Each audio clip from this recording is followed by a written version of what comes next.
विभिन्न 124 मातृभाषाहरूमध्ये अहिले 27औं श्रृङ्खलामा कम्तीमा पनि 27वटा मातृभाषामाका साहित्य, कहिले 2वटा, प्राय 2वटा मातृभाषाका कार्यपत्रहरू प्रस्तुत हुन्छन्।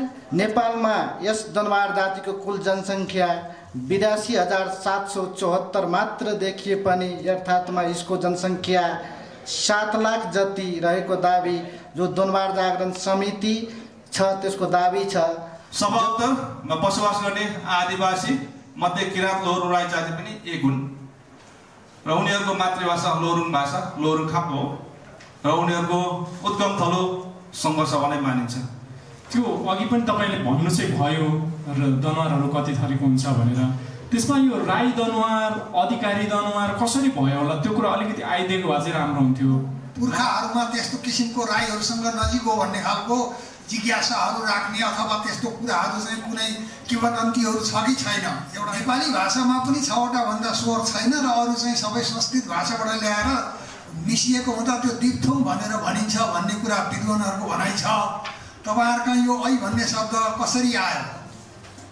पाण्डेव भन्छौँ, त्यो पाण्डेव पूजा गर्दाखेरि धामीहरूले भन्दै आउँछ कि वाहिताम वाहिताम भन्दै आउँछ हाम्रोतिर धामीहरूले। वाहिताम भन्दै जाँदाखेरि त्यो ठाउँ चाहिँ पछिबाट कति लोप भएछ भने राजदह भएछ कि कति पुस्ता पछाडि त्यो राजदह भयो, हामीले राजदह मात्र बुझ्यौँ। नमस्कार। सबै भाषा, सबै ज्ञान, सबैको प्रज्ञा प्रतिष्ठान भन्ने उद्घोषका साथ हामी यहाँ उपस्थित भएका छौँ। नेपाल प्रज्ञा प्रतिष्ठान साहित्य मातृभाषा विभागको मातृभाषा साहित्य श्रृङ्खला सिर्जना, संवाद र विमर्श कार्यक्रममा यहाँहरूलाई हार्दिक नमन व्यक्त गर्दछौँ र आजको यस कार्यक्रममा 3 कविका 3वटा कविता फरक फरक भाषामा मातृभाषामा सुन्नेछौँ र यहाँ उपस्थित रहनुभएका सम्पूर्ण स्रष्टा द्रष्टा मनहरूमा पुनः हार्दिक नमन व्यक्त गर्दछु। आजको यस कार्यक्रमको सभाध्यक्षको आसन ग्रहण गरिदिनु हुन नेपाल प्रज्ञा प्रतिष्ठान साहित्य मातृभाषा विभाग प्रमुख राजन मुकारुङज्यूलाई हार्दिक अनुरोध गर्दछु।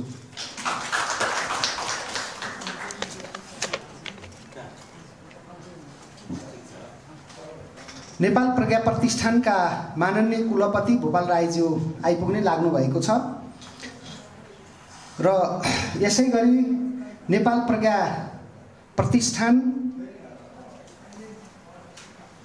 प्रतिष्ठानका प्राज्ञ परिषद सदस्य सामाजिक शास्त्र विभाग प्रमुख डाक्टर कौशिला रिसालज्यूलाई आसन ग्रहणको लागि हार्दिक अनुरोध गर्दछु।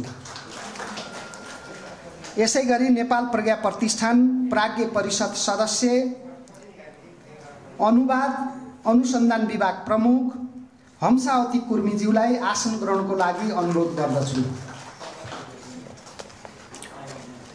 म आसन ग्रहणको क्रमलाई एवं रीतमा जोड्न गइरहेको छु र आजका अतिथि कवि यहाँ लेखेकै रहन्छ यहाँ माथि कार्यक्रम प्रस्तुता हजुर ल हजुर ल यसमा हेरेर भन्नु त आजका कार्यक्रम प्रस्तुता हजुर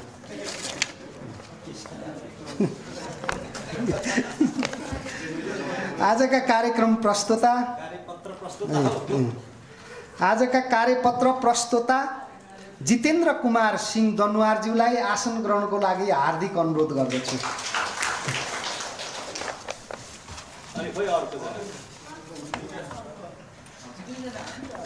कार्यपत्र प्रस्तुता अर्को व्यक्तित्व हुनुहुन्छ एलेन ठुले। यहाँ अलि अलमल भयो कि हजुर हजुर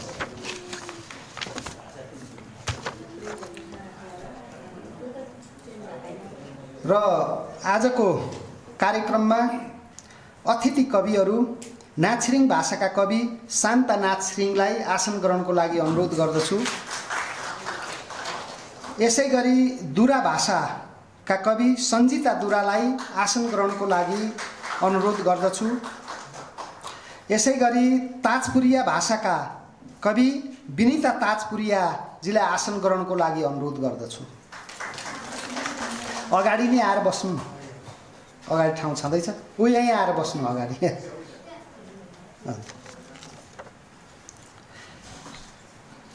आजको यस कार्यक्रममा राष्ट्रगानमा सरिक भइदिनु हुन हार्दिक अनुरोध गर्दछु।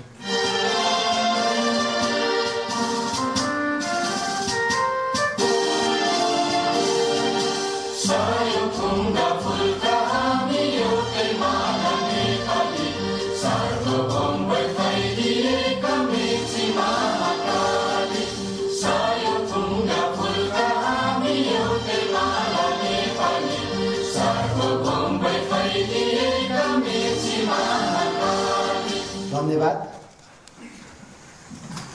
आजको यस कार्यक्रमको औचित्यमाथि प्रकाश पार्दै आफ्नो स्वागत मन्तव्य प्रस्तुत गरिदिनु हुन प्राज्ञ परिषद सदस्य डाक्टर कौशिला रिसालज्यूलाई अनुरोध गर्दछु। नमस्कार, अभिवादन सबैमा। नेपाल प्रज्ञा प्रतिष्ठान मातृभाषा साहित्य विभागको आयोजनामा आज हामी 27औं मातृभाषा साहित्य श्रृङ्खलाको विमर्श कार्यक्रममा उपस्थित भएका छौँ। आज हामीले दुईवटा भाषामा साहित्यको अवस्थाबारे विमर्श गर्नेछौँ र कार्यपत्र प्रस्तुत गर्नुहुनेछ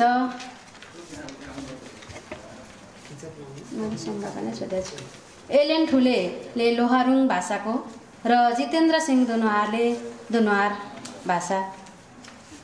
यस कार्यक्रमका अध्यक्ष तथा मातृभाषा साहित्य श्रृङ्खलाका प्रमुख राजन मुकारुङज्यू, त्यसै गरी आदरणीय कुलपतिज्यू यहाँ नजिकै हुनुहुन्छ, अहिले आउँदै हुनुहुन्छ, प्राज्ञ परिषदका सदस्यज्यूहरू, प्राज्ञ सभाका सदस्यज्यूहरू, सम्पूर्ण यो कार्यक्रममा एउटा आफ्नो कार्यपत्र प्रस्तुत गर्न उपस्थित हुनुभएका दुईजना विद्वानहरू, त्यस्तै 3टा भाषाका 3 कविहरू।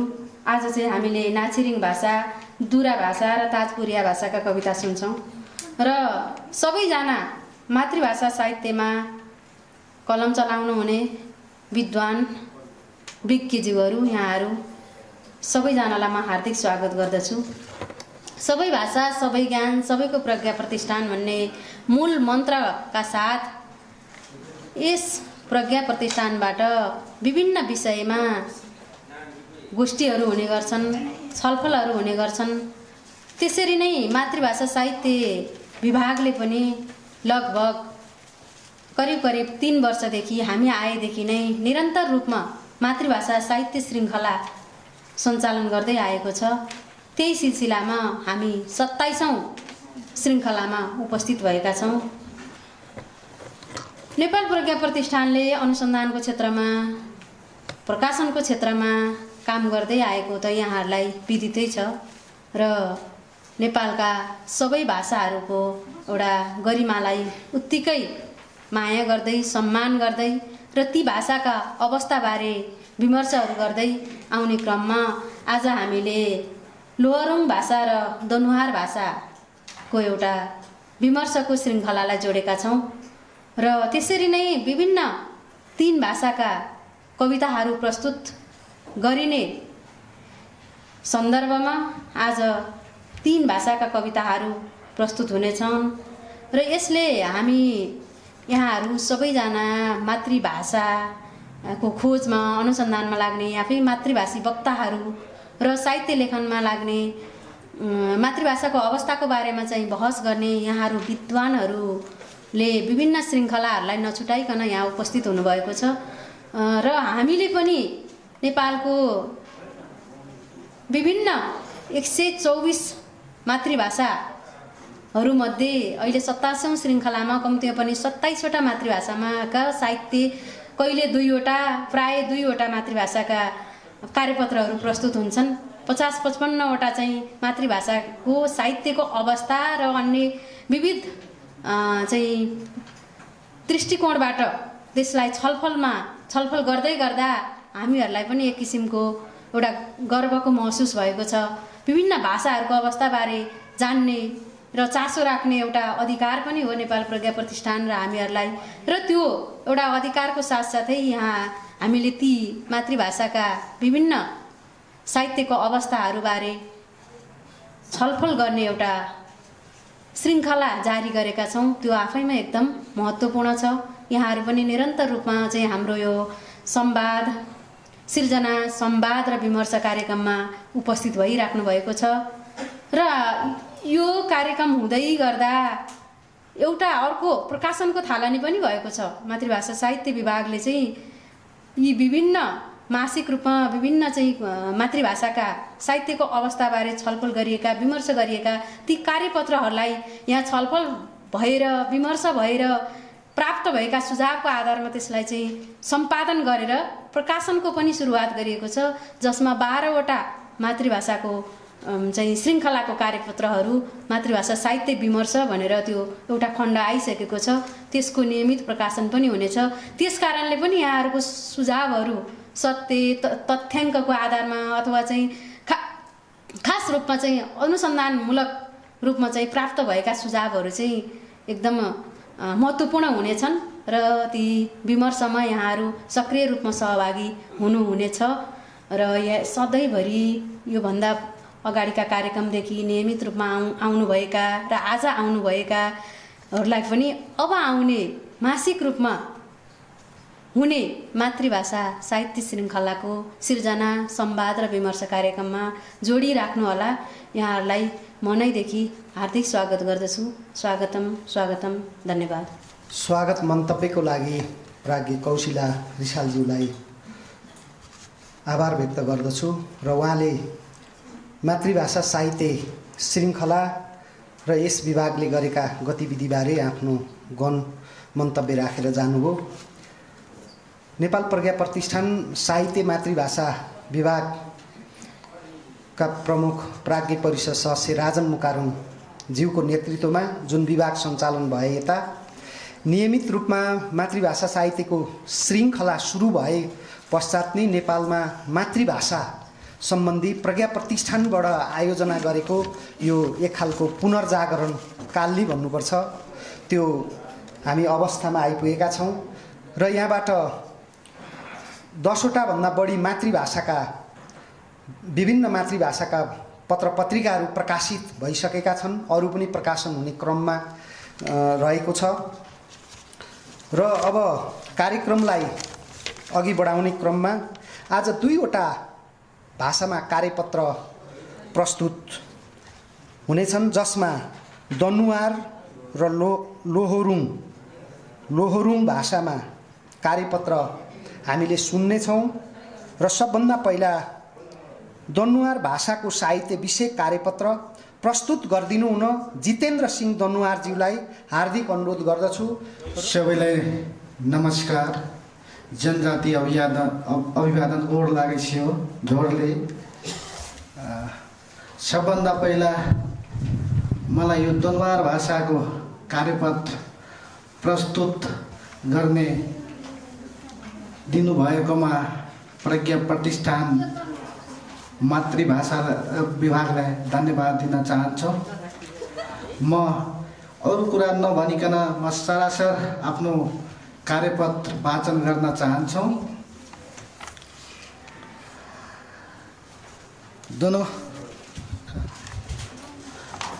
दनुवार नेपालको तराईदेखि लिएर भित्री मधेस पहाडसम्म छरेको लगभग 62 जिल्लामा बसोबास गरिरहेको र आफ्नै छुट्टै मौलिक सांस्कृतिक पहिचान भएको आदिवासी दनुवार हो। दनुवारको सघन बस्ती भएको जिल्लाहरू सिन्धुली, सिराहा, सर्लाही, महोत्तरी, सप्तरी, धनसा, काभ्रे, सिन्धुपाल्चोक, ललितपुर, उदयपुर, झापा, मोरङ, सुनसरी, चितवन, नवलपरासी, बारा, पर्सा, मकवानपुर हुन भने नेपालमा अन्य जिल्लाहरूमा पातलो बस्ती भएको पाइन्छन्। विक्रम सम्वत 2078 सालको जनगणना अनुसार नेपालमा यस दनुवार जातिको कुल जनसङ्ख्या 82,774 मात्र देखिए पनि यथार्थमा यसको जनसङ्ख्या 7 लाख जति रहेको दाबी जो दनबार जागरण समिति छ त्यसको दाबी छ। जनसङ्ख्याको वास्तविकता भन्दा अत्यन्तै न्यून देख्नु मूल कारण जनगणनामा खटिएका गणकहरूले जस्तै दनबारहरूले अधिकारी लेखाउँछ थर राई, सिंह, राई, ठकुरी जस्ता थरहरू मात्र लेखाउनुको दनबारहरूको अन्य जातिको गणना गर्नु र दनबारहरूले पनि आफ्ना थर लेखाउँदा नामको पछाडि दनबार लेखाउनु हुने गएकोले कुरा समितिले स्वीकारेका छन्। आदिवासी दनबारभित्र गरी दनबारमा 3 थरीको पाइएका छन्। रजन, कछारे, राई दनबार थरहरू पाइन्छन्। रजन दनबार नेपालका तराई क्षेत्रमा सिरा, सर्लाही, धनुषा, महोत्तरी लगायतका विभिन्न जिल्लाहरूमा बसोबास गर्दछ भने कछारे दनबारको नेपालका सिन्धुली, उदयपुर, धनुषा, महोत्तरी, सर्लाही भित्री मधेस जिल्लाहरूमा बसोबास गरेको पाइन्छन्। राई दनबार नेपालको काभ्रे, सिन्धुली, मकवानपुर, नुवाकोट, ललितपुर, धादिङ जिल्लाहरूमा बसोबास गर्दछन्। दनबारहरू आफू नेपाल मण्डला काठमाडौँ सुरुवात हुँदा बखतैको रैथानेवासी हो भन्ने दाबी गर्दछन्। विभिन्न दनबारको इतिहासकारहरूले मध्यकालीन सिमरौनगढ राज्यको राजा न्यायदेव सन्तान भएको कुरा दाबी गरेका छन्। दनबारहरूको नेपालमा आगमन कहाँबाट भएको भने तथ्यपूर्ण प्रमाण भेटिएको छैन। भारतमा मुसलमानको आक्रमणबाट ज्यान बचाउनका लागि नेपालको जङ्गलमा पस्ने राजपूत नै दनबार हुन् भने एक थरीका अङ्कलबाजी छ भने अर्को थरीका भनाए 14 शताब्दीका चिम्रौन राज्यबाट यो जाति नेपालमा प्रवेश गरेको भने अङ्कलन गरेको छन्। त्यसै गरी उपत्यकाका मच्छेन्द्र प्रवेशसँगै दनबारहरूको नेपाल प्रवेश भएको भने भनाइ पनि रहेको छ। दनबार जातिहरूमा थारू जातिकै सन्तान हुने भने केही विद्वानहरूले भनाइ छन्। खोज उपत्यका दोन प्रदेश बसोबास गरेकाले दनबार जातमा रहेको बोलचाली क्रमशः दनबारबाट दनबार हुन गएको हो भने भनाइ छन्। दनबार जातिको उत्पत्ति तथा नामाकरण। दनबार जातिको उत्पत्ति बारेमा हालसम्म कुनै स्पष्ट लिखित इतिहास पाउन सकेको छैन, जुन कुरा यस जातिका वास्तविकतासँग सम्बन्धित छ। त्यसकारण यस जातिको उपत्यका इतिहास भनेको विगतका विभिन्न व्यक्तिहरूको यस जाति सम्बन्धी गरेको अध्ययन, अनुसन्धान र बुढापाकाहरूको भनाइ नै प्रमुख स्रोतको रूपमा रहेको छन्। उनीहरूको भनाइअनुसार यो जाति नेपालको काठमाडौँका बस्ती विस्तार भएदेखि बस्दै आएको थियो। पछि शिवदेव प्रथमले उर्दी जारी गरेको दनबार लगाएका थारू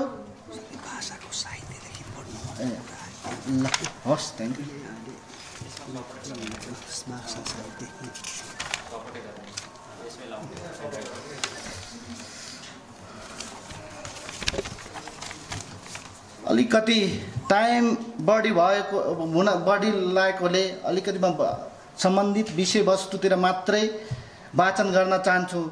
दनबार भाषाको साहित्य। दनबार भाषाको मौलिक लोक साहित्य प्रकाशित रचनाहरू ग्रन्थको रूपमा पाएको छैनन् तापनि दनबारमा पाएको मौखिक लोक साहित्य विधि निम्न अनुसार छ। मौखिक रूपमा दनबारको साहित्यहरू मात्रै छन् र त्यसको लिखित रूपमा अहिलेसम्म पाएका छैनन्। जस्तै दनबारको मौखिक रूपमा पाइनेहरू लोककथा, गाउँखाने कथा, उखान टुक्का, गीत। लोककथा। दनबार जातिको कथा भने प्रचलन पहिले रहेको तर आजभोलि बिस्तारै लोप हुने क्रममा छन्। यदि हामीले यसलाई लिखित रूपमा प्रकाशित रूपमा ल्याउन सकेन भने त्यो पनि मौखिक साहित्य लोप हुने अवस्थामा दनबार भाषाको साहित्यहरूमा छन्। जस्तै लोककथामा दनबार जातिको कथा भने प्रचलन पहिलादेखि रहेको तर आजभोलि बिस्तारै लोप हुने क्रममा छन्। रामदल गीत। यो रामदल गीत मकै गोड्ने समयमा मकै जतिखेर हामी लगाउँछौँ त्यतिखेर यो रामदल गीत गाउने दनबार भाषामा चलन छन्। त्यस्तै धान काट्ने बेलामा विभिन्न कथा कहानीहरू गरेर यो दनबार भाषाको मौखिक रूपमा साहित्य पाइएको छन्। गाउँ खाने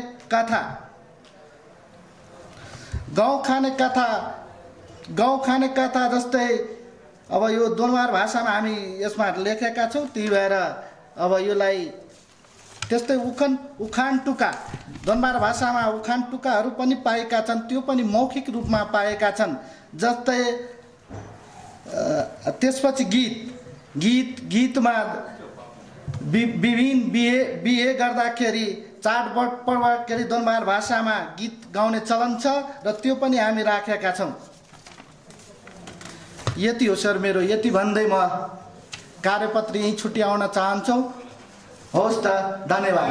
छोटो मिठो तरिकाले आफ्नो कार्यपत्र प्रस्तुत गरिदिनु भयो दनुवार भाषाको साहित्य विषय कार्यपत्र जितेन्द्र सिंह दनुवारज्यूलाई, यसको लागि धन्यवाद।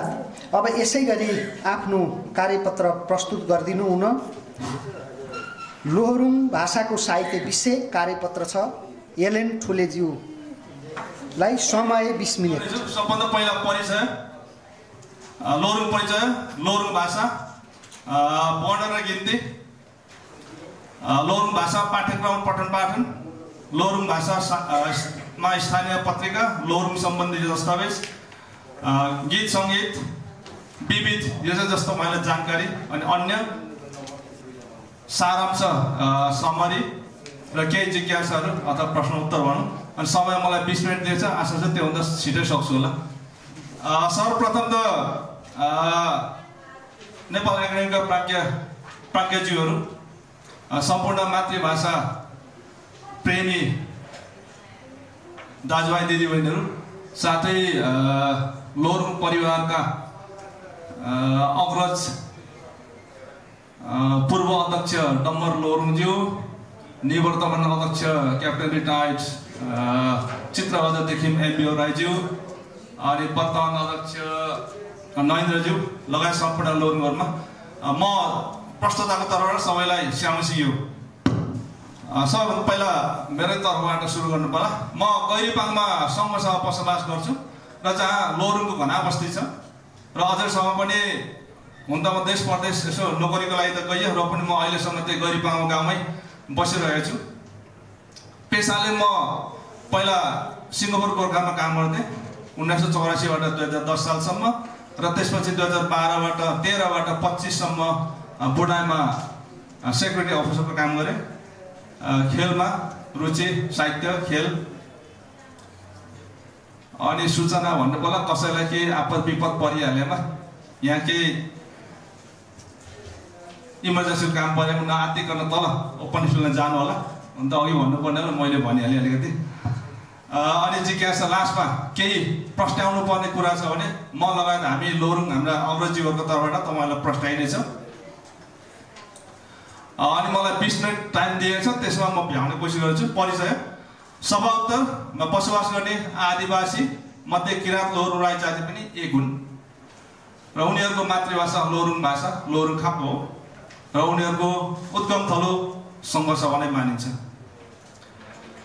जनसङ्ख्या 78 को राष्ट्रिय जनगणना अनुसार 2598 मात्रै देखिन्छ।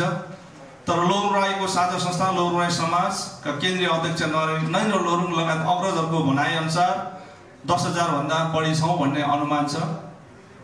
किन त भन्दा सबैले लोहोरुङ नलिएर राई लेखेको हुनाले 2598 मात्रै भएको भन्ने बुझिन्छ। लोहोरुङ राईको बसोबास गरेको जिल्ला सङ्घसभाको पूर्वमा ताप्लेजुङ, यो नक्सा देखाउँदा तपाईँलाई हुन्छ होला। पूर्वमा ताप्लेजुङ, पश्चिममा सोलुखुम्बु, भोजपुर, धनकोटा, तेह्रथुम अनि उत्तरमा चिन र त्यसैमा मकालु राष्ट्रिय पर्यटन निकुञ्ज, मकालु हिमाल र संसारको होचो उपत्यका, अरुण उपत्यका यहाँ तल छ र यो लोहोरुङहरूको बसोबास गर्ने स्थानहरू।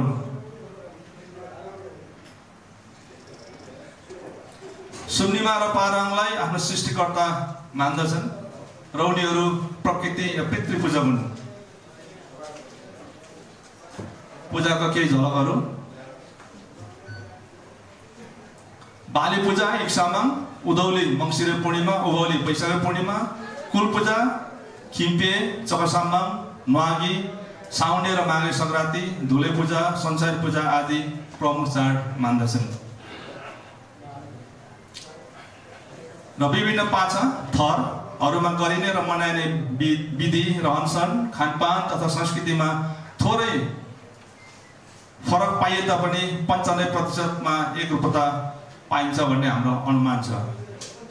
पहिरन, चालचलन, भाषा र प्रयोग गरिने साधन, भौगोलिक भिन्नता र छिमेकीको सिकोटी पाइले केही फरक हुनु त स्वाभाविकै हो।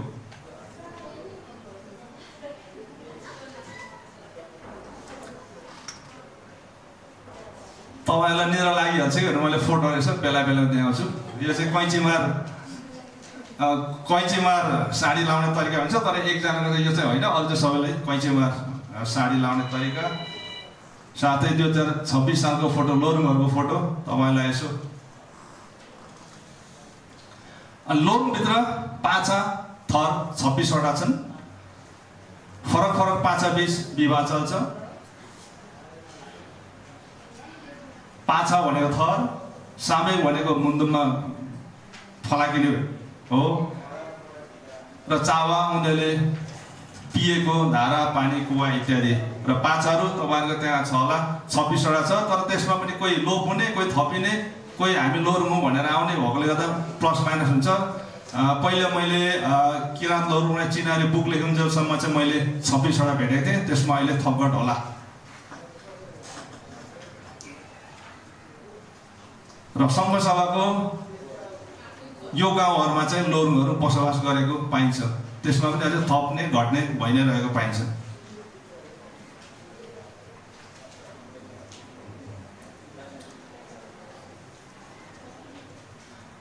र त्यही सङ्घ सभा मात्र नभए अन्यत्र पनि अहिले उनीहरू छरेर बस्ने गरेको पाइन्छ। लोरुङ राईको साझा संस्था लोरुङ राई समाज 2056 सालमा गठन भएको छ। समाजको मूल उद्देश्य आफ्नो जाति, समुदाय, मातृत्व सुमधुर राख्नु, सङ्गठित गराउनु साथै भाषा, धर्म, संस्कार, संस्कृति तथा परम्परालाई लोप हुनबाट जोगाउँदै संरक्षण गर्नु रहेको छ। भाषा लोरुङखा अथवा लोरुङ भाषा, लोरुङले बोल्ने भाषालाई लोरुङखा भनिन्छ। र उनीहरूले आफूलाई याक्खावा भनेर चिनाउने गर्दछन् र याक्खावाले बोल्ने भाषालाई याक्खावा खाप अथवा एन्डिखाप पनि भन्ने गरिन्छ। र हालसालै भाषाविद जर्ज वान ड्रिम्सको एक अन्तर्वार्तामा लोरुङ भाषा पूर्ण भाषामध्येको एक हो र यसको अपूर्ण रूप चाइनामा पाइन्छ भनेका छन्। लोरुङ सङ्ख्याको 70% भाषा बोल्दछन्। थोर बहुत 15%ले बुझ्छन्।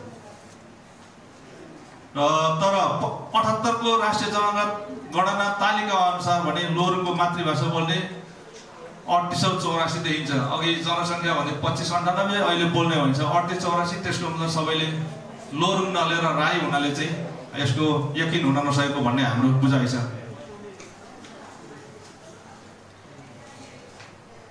यो छिमेकीहरूको सिकोटी पाइले पनि भाषामा अलिकति लोप हुँदै गएको भन्ने हाम्रो बुझाइ छ।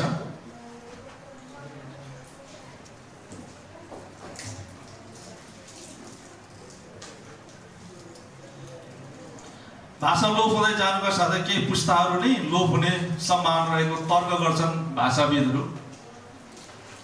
भाषा बचाएर राख्नका लागि बोलीचाली तथा लेखन परम्परा लैजान लोरुङ राई समाजले पहल गरिरहेको छ। लोरुङ राई पढ्न र गिन्ती।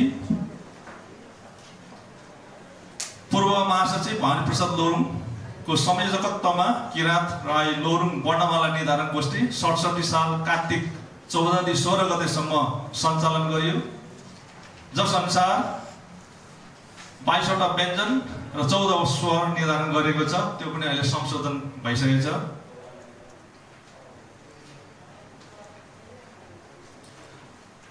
त्यसबेला 22वटा थियो र अहिले 77 78 सालमा फेरि संशोधन गरी 29वटा भएछ। तर यो चाहिँ प्रकाशनमा आउन बाँकी छ। 14वटा स्वर यथावत रहेछ भने गिन्तीहरू यस प्रकार छन्। तपाईँले त्यहाँ हेर्न सक्नुहुनेछ। पाठ्यक्रम पठन पाठन लोहोरुङ राई समाज केन्द्रीय समितिका निवर्तमान अध्यक्ष क्याप्टन रिटायर्ड चित्रबहादुर लोहोरुङदेखि एमबिओको कार्यकालमा कक्षा 1 र 2 को पुस्तक तयार भयो भने वर्तमान अध्यक्ष नरेन्द्र लोहोरुङको पहलमा कक्षा 3 को पुस्तक पनि प्रकाशन भइसकेको छ र दिदी गाउँमा 2 साल त पढाइ पनि भयो भन्ने खबर आएको छ, तर अहिले छोडेको अवस्थामा छ र वर्तमान अध्यक्ष नरेन्द्र लोहोरुङले 4 र 5 कक्षाको पुस्तकहरू तयार गर्नेछु भन्ने प्रतिबद्धता जनाइसक्नु भएको छ। शिक्षण पेसाबाट सेवानिवृत्त श्री बालिका प्राविधिक खर्दुवाका पूर्व शिक्षक रोशन ज्यूले उक्त स्कुलमा 55 सालतिर लोहोरुङ भाषाको अध्यापन गराएका थिए भन्ने हामीले सुनेका छौँ।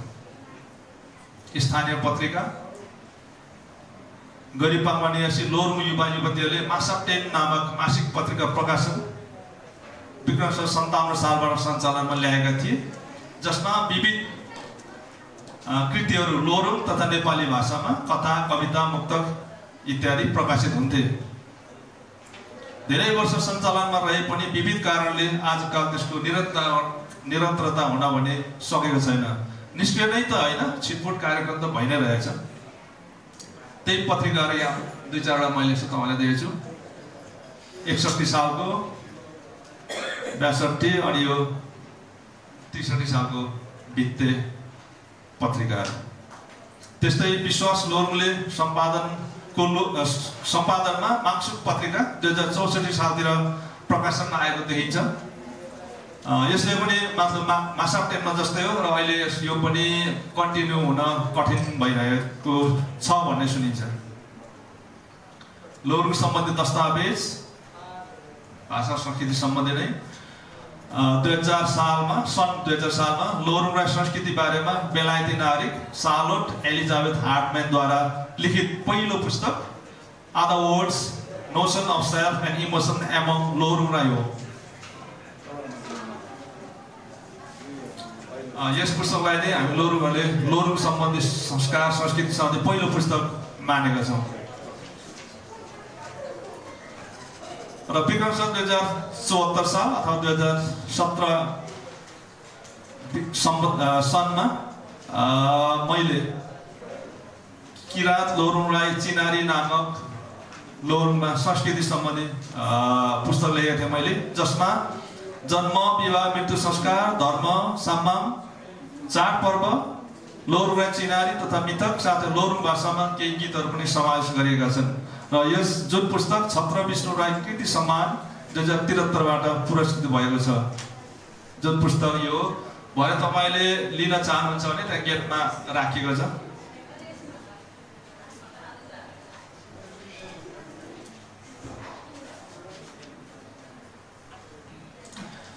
त्यही किलो राँचीकै निरन्तरतामा फेरि मैले अर्को बुक पनि ल्याएको थिएँ, जसमा किलो राँचीमा समावेश नभएको गरेर मैले समावेश गर्ने कोसिस गरेको छु। जुन पुस्तक चाहिँ यो हो।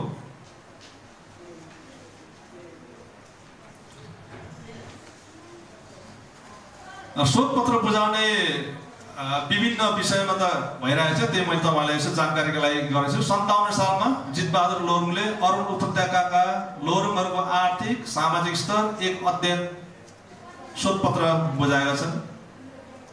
त्यस्तै 68 सालमा देवराज लोहोरुङले English and Lohorung Rai kinship term शोधपत्र बुझाएका छन्। 69 सालमा नेपाल प्रज्ञा प्रतिष्ठानबाट प्रकाशित पुस्तक किरात लोहोरुङ राई भाषा र साहित्यको अवस्था शीर्षकमा एउटा आलेख छ। त्यस्तै अर्को छ 72 सालमा मन्जु लोहोरुङ यापुले लोहोरुङ भाषाको क्रिया रूप विज्ञान शोधपत्र बुझाएका छन्। 72 सालमा भवानी प्रसाद लोहोरुङको सम्पादकत्वमा लोहोरुङ नेपाली अङ्ग्रेजी शब्दकोश प्रकाशन भएको छ, जुन यो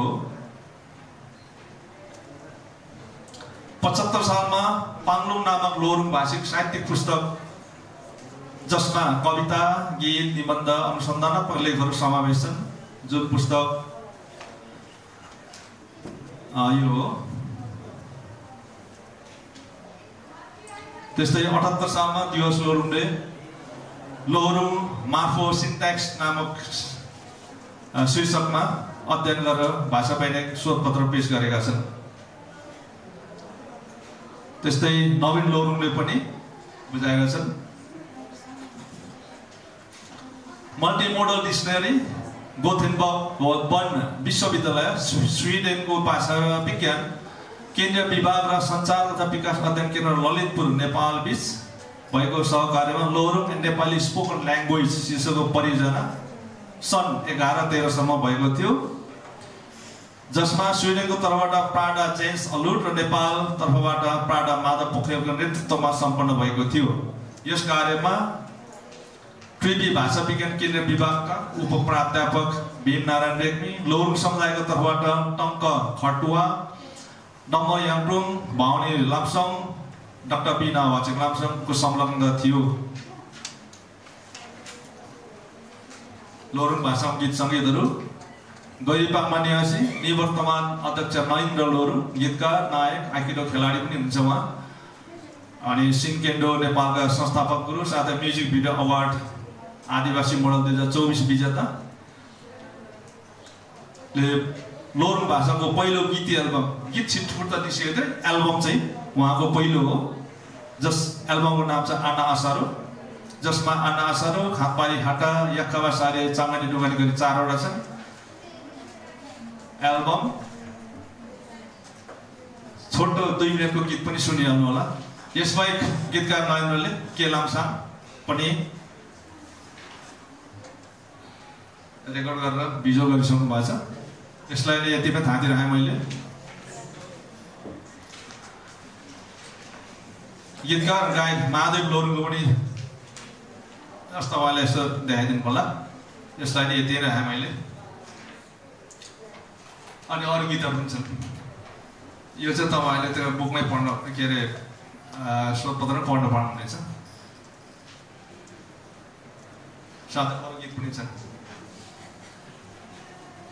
यिनीहरू बाहेक अरू छिटफुट गीतहरू रेकर्ड हुने क्रम त जारी नै छ।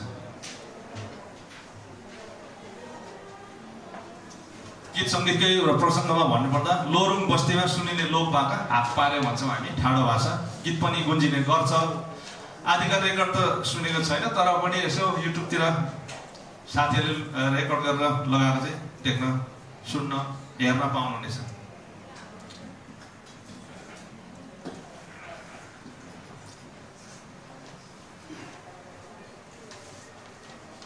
जस्तै गीतहरू किराँत लोरुङ राई चिनारी बुकमा तपाईँले देख्न पाउनुहुनेछ।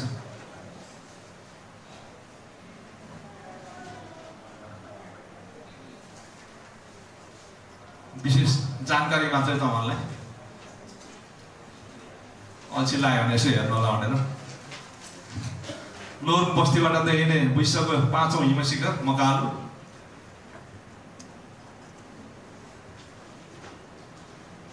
अनि लोरुङ बस्तीमा एउटा ठुलो ढुङ्गा छ, हामी चाहिँ फ्याङ्कमालुङ भन्छौँ।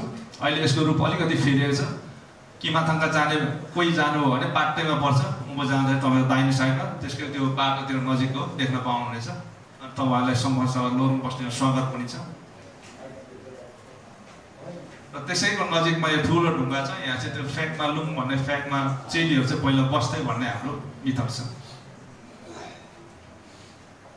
त्यहीबाट देखिने। अनि त्यो फ्याङ्कमा भन्ने एकजना चेली हुन्छ, एउटा बिजुवा भिर छ, उहाँको बुवा बिजुवा हुन्थ्यो र बिजुवा चाहिँ अल्पिएको भिर छ त्यहाँ, त्यहीबाट देखिन्छ।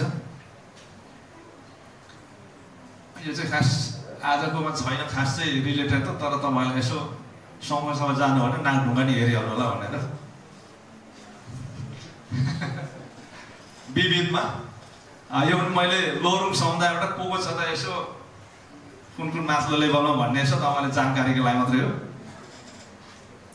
नेपाल सरकार अथवा नेपालमा स्व सन्तबहादुर राई नेपाल सरकारको सचिवबाट अवकाश, त्यसपछि लोकसेवा आयोगको अध्यक्ष, र हामीले बुझेको चाहिँ उहाँ आदिवासी समुदायबाट सबभन्दा पहिलो अध्यक्ष हुन् भन्ने बुझेका छौँ।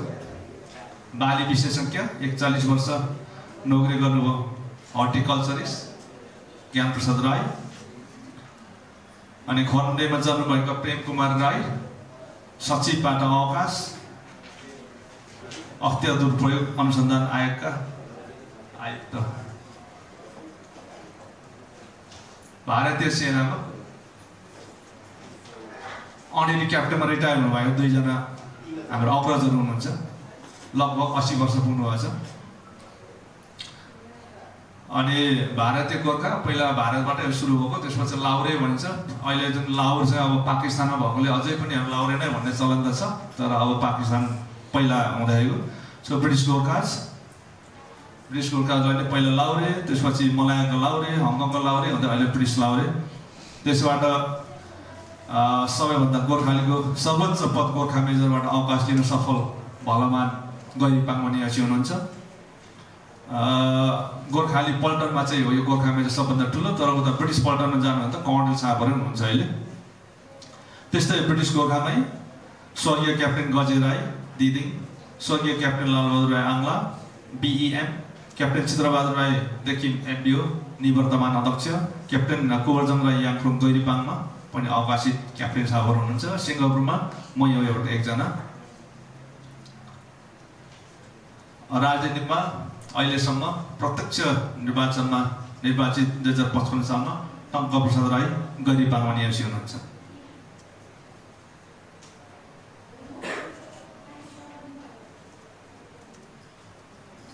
शिक्षा क्षेत्रमा जवाहरलाल नेहरू विश्वविद्यालय नयाँ दिल्लीबाट the pattern of utilisation of maternal and child services in नेपालमा विद्यावारिधि गर्न सफल सबभन्दा पहिलो लोरुङ सदस्य बिना राई, सह प्राध्यापकबाट अहिले रिटायर हुनुहुन्छ। PhD गर्नेहरूमा विमला, प्रवीण, धनकुमार PhD गर्नुभएछ उहाँहरू। साथै मेडिकल डक्टरहरूमा विकास राई गैरीपाङमा, हेमकुमार राई देखि गैरीपाङमा, उहाँ चाहिँ क्याप्टेन चित्रबहादुर राई निवर्तमान अध्यक्षको छोरा हुनुहुन्छ। डाक्टर बिना राई डाँडापाङमा, अभिषेक राई याङखुम खरण्डे, भावना लामसन। अन्यमा छ लोरुङहरूको विभिन्न पाछा थरको वंशावली तयार हुने क्रम जारी छ। आइता सिंहले वाचिक लामसङको, नवीन झुक्काले झुक्काको, स्वर्गीय हेम देरेम लामसङले देरेम लामसङको र क्याप्टेन चित्रदेखिले देवीको वंशावली प्रकाशन गरिसकेका छन्। र दिवस खर्द लामसङले खर्द लामसङ र याङखुम पाछाको सदस्यहरूले याङखुमको वंशावली तयार भइसकेको प्रकाशनलाई चाहिँ पर्खिरहेको अवस्था छ। अन्त्यमा अझ टाइम त रहेछ 5 मिनट त। अन्त्यमा लोरुङ मातृभाषा साहित्यले उल्लेख्य छलाङ मार्न सकेको छैन, र पनि हामी लोरुङ समुदाय कोसिस गर्दैछौँ। समन्वय गर्ने विभागहरूमा लोरुङ राई समाजले पहल गरिरहेछ र गरिरहने पनि छ। अनि हामी सबैसँग हातेमालो गर्न तयार छौँ। मैले अथवा हामी लोरुङ समुदायले सके जानेको लोरुङ साहित्यको अवस्था विवेकले दिमागले भ्याए अवस्था हामीले प्रस्तुत गरेका छौँ। त्यसमा प्रकाशन समयसम्म अझ थपगड गर्नुपर्ने छ भने हामीलाई भन्नु होला, लेख्दा अझ बढी नै राम्रो होला जस्तो लाग्छ मलाई।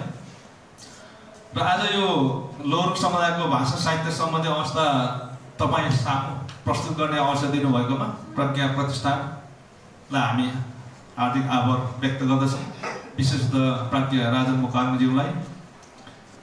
साथै यो अरूले पनि शान्त रहेर सुनिदिनु भयो, म लगायत लोरुङ समुदाय आभार व्यक्त गर्दछौँ। श्यामसिंह धन्यवाद।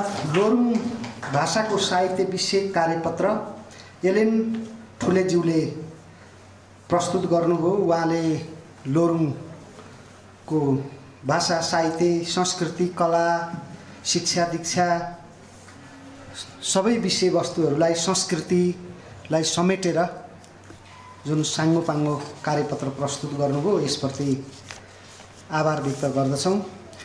र अघि प्रविधिले सुरुमा साथ दिएन, अहिले ठुलेज्यूसम्म आइपुगेपछि प्रविधिले अलि ठुलै तरिकाले साथ दिएको छ। उहाँले कार्यपत्र पनि अलि साङ्गीतिकमय तरिकाले प्रस्तुत गर्नुभयो होइन, त्यसले पनि अलि हामीलाई छोएको छ।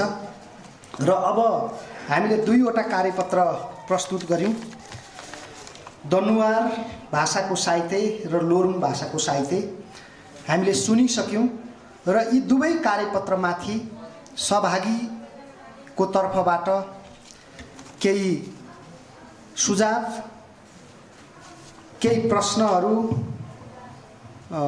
यहाँहरूबाट अपेक्षा गर्दछौँ र यहाँहरूले प्रश्न राखिरहँदा, सुझाव दिइरहँदा सम्बोधन बिनै, मन्तव्य बिनै सिधासिधी प्रश्न र सुझाव दिनुहुन अनुरोध गर्दछु।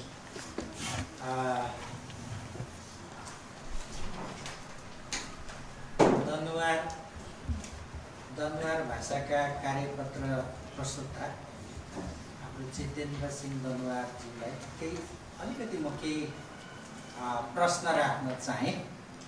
एउटा दनुवार भाषाको लेखन शैली र वर्ण विन्यासमा म पनि अध्ययनमा सहभागी थिएँ, त्यसको विषयमा भाइले प्रस्तुत गर्नु भएन। अनि अर्को गोरखापत्रमा दनुवार भाषा समाचार छ, रेडियो नेपालमा पनि छ जस्तो लाग्छ। त्यसपछि गएर चलचित्रहरू पनि, भिडियोहरू बनेको छ जस्तो लाग्छ दनुवार भाषामा। आगामी दिनमा चाहिँ यी कुराहरूलाई समेट्दै एउटा चाहिँ म प्रश्न भाइलाई चाहिँ के राखेँ भन्दा, भाषिक साहित्यिक अवस्थाको बारेमा संस्थागत र समुदायगत प्रवर्धन गर्ने, संरक्षण गर्ने, पुस्तान्तरण गर्ने केही संस्थागत अथवा समुदायगत केही कार्यक्रमहरू निरन्तर चलेको छ भने यो जानकारी लिन चाहे र आगामी कार्यपत्रमा पनि समेट्नु होला भन्ने सुझाव दिए। दोस्रो प्रस्तुता हाम्रो कार्यपत्र लोरुङ भाषाको कार्यपत्र प्रस्तुता एलेन फुले, उहाँले धेरै उदाहरण सहित राख्नुभयो। यसको लागि उहाँलाई धेरै मेहनत, धेरै ठुलो गरेर आउनुभयो, धन्यवाद। समुदायमा कार्यपत्र हेर्दाखेरि जनशक्ति राम्रो उत्पादन भएको थाहा पाइयो। जनचेतना, भाषा, संस्कृति, साहित्य संरक्षण गर्नुपर्नेमा पनि राम्रो जनचेतना समुदायको भएको पाइयो। मात्रै मेरो रेडियोमा, एफएममा, टिभीमा चलचित्र के छ एउटा अवस्था र अर्को चाहिँ लोरुङको उद्गम थल नै सङ्खुवा सभा भएकोले हिमाल तथा पर्यावरण र प्रकृति मैत्री लोक साहित्यहरू केही सिर्जना हुने सम्भावना धेरै देखिन्छ। त्यता पनि केही भएको छ कि छैन भने आगामी दिनमा गर्नुपर्छ होला। हिमाल र पर्यावरण, प्रकृति मैत्री लोक साहित्यहरू सिर्जना गर्नुपर्छ होला भन्ने सुझाव राखेँ। धन्यवाद। नमस्ते, म कुम्भराज राई। मेरो चाहिँ धेरै त्यस्तो प्रश्न छैन। यो दनुवार भाषाको कार्यपत्रमा एउटा प्रश्न जिज्ञासा मेरो यो कार्यपत्रमा आउँछ कि भन्ने लागेको थियो, आएन। म उदयपुरमा जन्मे हुर्केको, मेरो साथीहरू पनि दनुवार समुदायको हुनुहुन्छ। त्यो अघि पनि तपाईँले भन्नु चाहिँ भयो र दनुवारहरू कति थरीको हुन्छ भनेर। त्यसमा यो राई दनुवार, अधिकारी दनुवार कसरी भयो होला त्यो कुरा अलिकति आइदिएको भए चाहिँ राम्रो हुन्थ्यो। मलाई चाहिँ धेरै अरू समुदायको धेरैलाई यो जिज्ञासाको विषय हुनसक्छ एउटा। अनि अर्को यो जुन हाम्रो लोरुङमा चाहिँ यो उत्तरमा चाहिँ चीन सोसाइटी क्षेत्र तिब्बत भनेर लेख्नु भएको छ, त्यहाँसम्म लोरुङहरू अहिले पनि बसोबास गरिरहेछ भन्नु खोज्नु भयो हो, अथवा त्यसमा अलिकति त्यो अघि जर्ज भ्यान्ड्रिपको कुरा गर्दाखेरि त्यसको भाषा अझै लोरुङको चीनसम्म छ भन्ने कुराले त्यो अलिकति क्लियर पारिदिनु भयो हुन्थ्यो। हस्, धन्यवाद। म बयान सिंह राई। मैले यहाँ कार्यपत्र प्रस्तुतकर्ताहरूसँगको प्रश्न मेरो एउटा के जिज्ञासा भने, पुर्खाहरूको भनाइअनुसार दनुवार किराँत राईहरूको नजिकको भाइ हो भन्ने कुरा सुनेको हो। अहिले यहाँ दनुवार राईहरूमा 3 थरीका हुन्छन् भन्ने कुरा आयो। होइन, यसलाई यहाँहरूले चाहिँ भनौँ त्यो तपाईँहरूको भनौँ पुर्खाहरूमा त्यस्तो किसिमको राईहरूसँग नजिक हो भन्ने खालको जिज्ञासाहरू राख्ने अथवा त्यस्तो कुराहरू चाहिँ कुनै किंवदन्तीहरू छ कि छैन, एउटा यो प्रश्न। अर्को, लोरुङजीलाई यो स्वर वर्णमा चाहिँ तपाईँको जुन यो ऐ भन्ने शब्द स्वर राखेको देखेँ। नेपाली भाषामा पनि 6वटा भन्दा स्वर छैन र अरू चाहिँ सबै संस्कृत भाषाबाट ल्याएर मिसिएको हुँदा त्यो दिप्थुङ भनेर भनिन्छ भन्ने कुरा विद्वानहरूको भनाइ छ। तपाईँहरूका यो ऐ भन्ने शब्द कसरी आयो? यति हो मेरो। धन्यवाद। नमस्ते, सेवा हौवा, म तिलक चामलिङ। एउटा जिज्ञासा मात्र, चासो लाग्यो। एलेन सरले धेरैवटा कुराहरू भन्दै जाँदाखेरि कतिपय स्थान नामहरू नेपाली भाषामा आइरहेको छ। म एउटा नागढुङ्गा भन्दै उहाँले ट्याक्क रोक्नुभयो, केही अझ कथा भन्नुहुन्छ कि भन्ने लाग्यो, तर उहाँले त्यो समय अभाव काम होला। नागढुङ्गा नेपाली शब्द हो। हामीले खोज्दै जाँदा त्यसको स्थान नाम आफ्नै भाषामा होला र आफ्नै नाम भाषामा भइसकेपछि त्यसको लोककथासँग मिथकसँग जोडिँदो रहेछ। रोचक मिथक त्यहाँ पाइन्छ जस्तो लाग्छ मलाई। त्यो उहाँले खोज्नुभएको मलाई थाहा होला। यसमा अलिकति म प्रसङ्ग जोड्छु। जस्तै हामीले बच्चाहरूको पाण्डेउ भन्छौँ, त्यो पाण्डेउ पूजा गर्दाखेरि धामीहरूले भन्दै आउँछ कि वाहिताम वाहिताम भन्दै आउँछ हाम्रोतिर धामीहरूले। वाहिताम भन्दै जाँदाखेरि त्यो ठाउँ चाहिँ पछिबाट कति लोप भएछ भने राजदह भएछ कि कति पुस्ता पछाडि त्यो राजदह भयो। हामीले राजदह मात्र बुझ्यौँ। हाम्रो यो ठाउँको एउटा राजदहको सानो प्रसङ्ग जोड्छु। राजदह भन्न थाल्यो, अनि पछिबाट त्यो हामीले हाम्रो पुस्तासम्म आउँदा त्यो राजदह वाहिताम छुट्यो, वाहिताम कथा नै छुट्यो। अनि रिसर्च गर्दै जाँदा सोध्दै जाँदाखेरि पछिबाट हामीले वाहिताम भन्छ, हामीले राजदह भन्छौँ। राजदहको कथा र त्यो कथा ठ्याक्क मिल्यो। त्यस पछाडि के थाहा भने हामीले त्यसलाई राजदह नभन्ने वाहिताम भन्ने। वा भनेको पानी, हि भनेको र ताम भनेको आउनु चामलिङ भाषामा हुन्छ। वाहिताम भनेर फेरि त्यसलाई रिकनेक्सन गर्दाखेरि यस्तो राम्रो कथा बन्यो कि त्यो हाम्रो गाउँका मान्छेहरूले, धामीहरूले, अग्रज पासुङहरूले, बुढो पाकाहरूले खुब मन पराउनु भयो।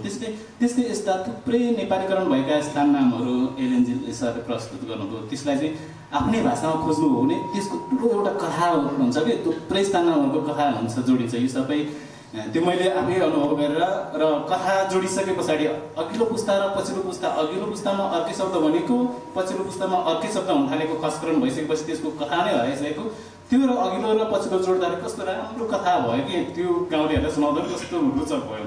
त्यस्तो हामीले थुप्रैले खोज्नुपर्छ जस्तो लाग्छ। जिज्ञासा मात्र हस्। धन्यवाद। म भोगदोष थोमरोस सोलुखुम्बुबाट। म यहाँनिर के कुरामा अलि प्रश्न राख्ने इच्छा गरिरहेको छु। यो दनुवार भाषा, दनुवार र सुनुवार चाहिँ उस्तै सुनिने, सायद कुनै समयमा दाजुभाइ थियो कि भन्ने मलाई एउटा लाग्छ। त्यसमा कुनै कथाहरू त्यस्तो दाजुभाइ छुटेको चाहिँ याद छ भने बताइदिनु होला। अर्को कुरा चाहिँ यताकता यात्रा गर्दा दनुवारहरू चाहिँ 3-4वटा समुदायमा विभाजित छन् र एकअर्कामा बिहाबदी पनि चल्दैन भन्ने सुनिएको छ। तर त्यो कतिसम्म तथ्य हो त्यो त्यस विषयमा त्यसरी छुटेको छ भने भाषा पनि भिन्न छ कि संस्कार मात्रै भिन्न छ, यसो स्पष्ट पारिदिनु होला कि। यो चाहिँ दनुवारको तर्फ भाषाको तर्फबाट जितेन्द्र कुमार सिंहज्यूलाई चाहिँ मेरो प्रश्न।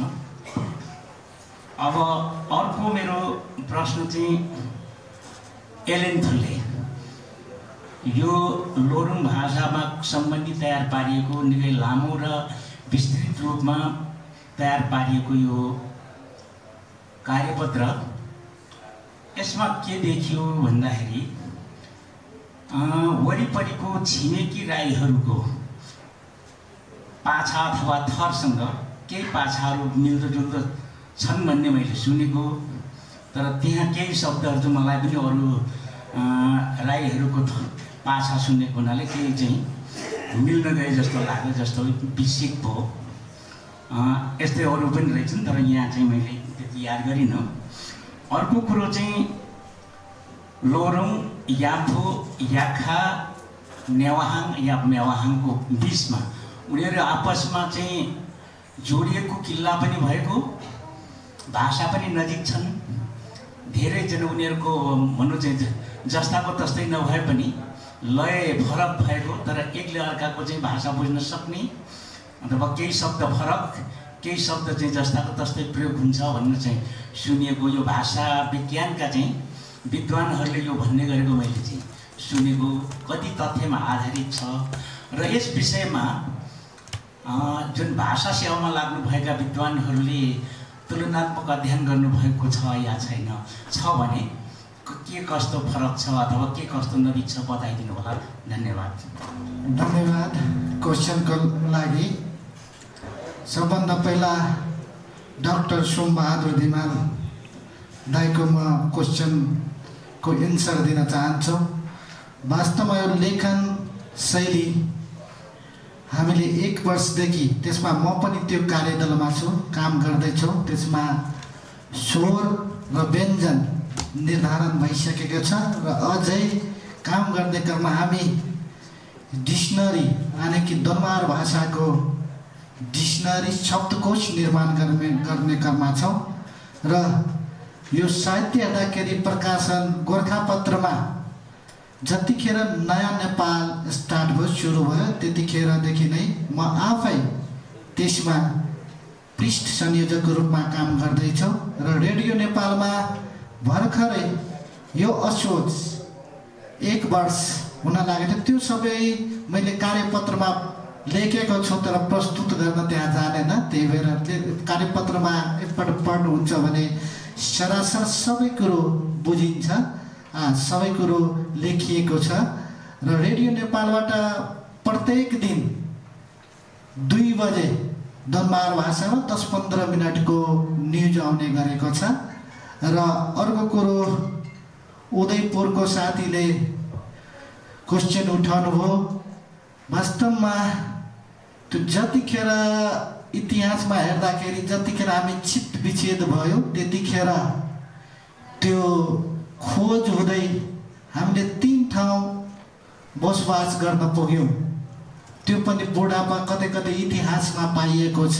जतिखेर यो मुसलमान इन्डियाको मुसलमान आक्रमण गर्दाखेरि यो खोज हुँदै हुँदै कसैले यतातिर कमला खोजतिर गयो, कुनै यतातिर तराईतिर गएको छ, अर्को यतातिर सिन्धुपाल्चोक काभ्रेतिर बसोबास गर्न गएछ।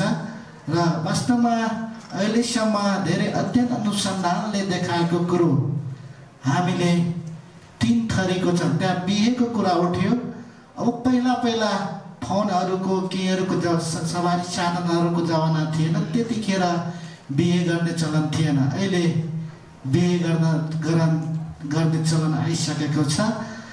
र अर्को राई साथीले एउटा क्वेसन उठाउनु भएछ कि राई र दरबार नजिक हो भनेर।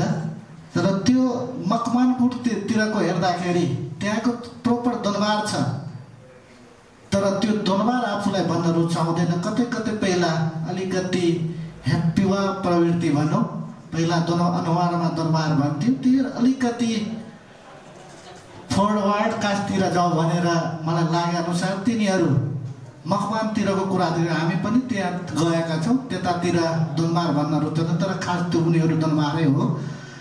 र अर्को कुरो सुनवार र दरबारको कुनै बुढापाकाहरू किंवदन्ती छ कि छैन भनेर सोध्नु भएछ। त्यो हामीले यसो बुढापाका अध्ययन अनुसन्धान गरी 3-4 वटालाई नजिक भनेर हेरिएको छन्। थारू, दरबार, माझी र सुनवार। त्यतिलाई कतै हामी पाइएका छौँ बुढापाकाहरू र कतै बुकहरूमा अध्ययन अनुसन्धानमा पनि हामी पढ्दाखेरि पाएका छौँ। होस् त, धन्यवाद। हस्, नमस्कार सबैलाई फेरि पनि। तपाईँहरूको जिज्ञासा प्रश्न जे भने पनि त्यसलाई आभारी छु। सबभन्दा पहिलो कुरा त जिल्ला तिब्बत भने चाहिँ जिल्लाको सिमाना हो। नागढुङ्गा त मैले जस्तो तपाईँलाई उदाहरणको लागि दिएको मात्रै, त्यसको मुन्दुमी चाहिँ मैले नै अब अध्ययन गर्नुपर्ने नै हुन्छ होला जस्तो लाग्छ मलाई। अनि ऐ भन्ने चाहिँ भाषाविदहरूले 67 साल अघि मैले भने 3 दिने गोष्ठी गरेर उहाँले राख्नुभएको, त्यसलाई अब हामीले इन्कार गर्न सकिँदैन। अनि लोरुङ, मेवाङ, याम्फूहरूको भाषाहरू प्रायः मिल्छ नै, तर अलिकति लवज चाहिँ फरक छ। हस्, त्यति नै छ व्यक्त भएको। धन्यवाद। हामीले आज प्रस्तुत भएका कार्यपत्रमाथिको विमर्श पनि सकिसकेका छौँ र अब पालो भएको छ अतिथि कविज्यूहरूको। र यहाँहरूले कविता वाचन गर्दा सम्बोधन नगरिदिनु होला, बिना सम्बोधन आफ्नो रचना प्रस्तुत गर्नु अनुरोध छ। अब दुरा भाषाका कवि सञ्जिता दुरालाई आफ्नो कविता वाचनको लागि अनुरोध गर्दछु। मिका कुमारे उनिजो निनिवी निनी रामे सञ्जिता दुराले निनी कविता नि शीर्षकले निरु लेप्चु जेन्जी ट्याक्लुन्यो निरुनी चाङमेन्डाला हामी नयाँ जेन्जी पुस्ता र हाम्रो राष्ट्र नोर्ताम फी रोलो मोलो जे कापोजो निनी चाङमेन्डाला रे दागारो निरु लेप्चु जेन्जी ट्याक्लुफी नोर्सो तासो उतुदो यया नाम्नो भ्रष्टाचार फी हो कापोजु निनी चाङमेन्डाला रे लेप्चु जेन्जी ट्याक्लुनी ध्वासोफी गुम्नी नोर्सो तासो ताख्यु तुदो बिम मिकी दागा निरुफी हाइटे नोर्सो तासोए आपानी छिब्यु मिका जेन्जी ताक्लु आपाया चाङमेन्डाला निरुफी काउतुदो चाङमेन्डाला जिनी पान्जी ज्याउ ताखारोने मिका भ्रष्टाचारी आपाफी थोनो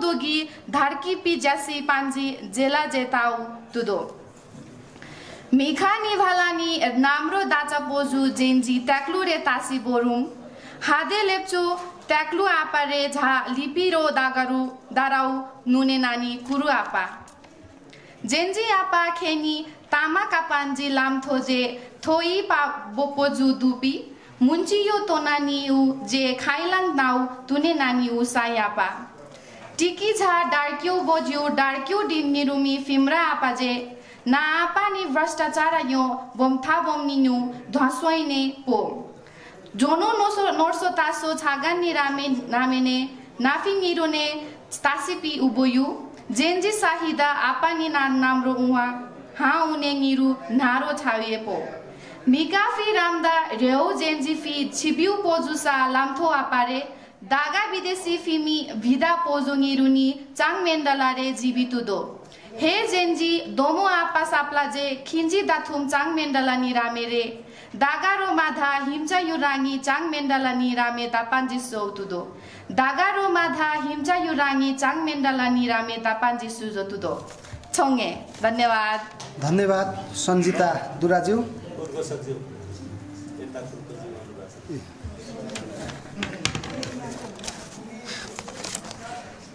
नेपाल प्रज्ञा प्रतिष्ठानका माननीय कुलपति भूपाल राईज्यूलाई आसन ग्रहणको लागि हार्दिक अनुरोध गर्दछु र अब कविता वाचन कार्यक्रमलाई अगाडि बढाउन गइरहेको छु।